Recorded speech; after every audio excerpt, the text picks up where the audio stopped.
Welcome to Kawah Ijen in Indonesia. This is an active volcano.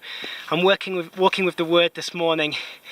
Been thinking about how God speaks to us, and when I was a new Christian, I used to get really excited about God speaking to me through the small things. I used to love to listen to God, and I began to lose faith in God speaking through small things. Why?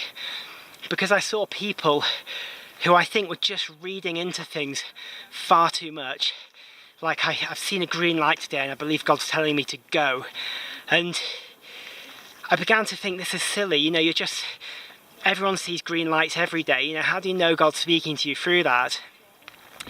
But I've actually come full circle, and I've realised that God speaking through small things is completely biblical. Take 1 Kings chapter 19 as an example. Elijah goes up onto a mountain to seek God, and it says that there's a tremendous wind, and the wind breaks a rock, but God was not in the wind, and then the earth shakes and God's not in the earthquake, and then there's this blazing fire, but God was not in the fire.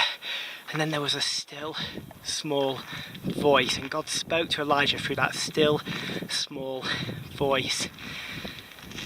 Another example is Jonah.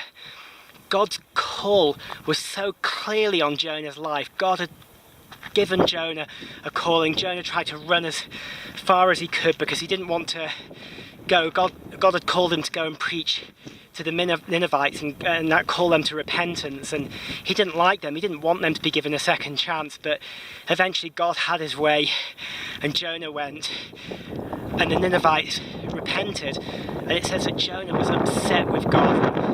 As he lay there stewing and getting upset with God, this weed grew over his head and gave him shelter from the sun, and then the next day the weed died, and God spoke to Jonah through that single small weed. God spoke to Jonah through the smallest of things. He said to Jonah, if you have compassion for this weed, which is just giving you protection from the sun, how much more should I have compassion for this city of thousands and thousands of people?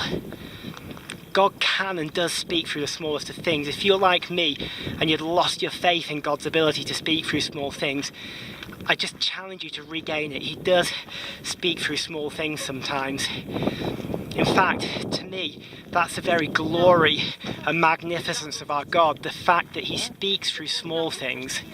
Our God is so big and so powerful that he can speak through the smallest of things, and his words are still profound, life-changing and incredible.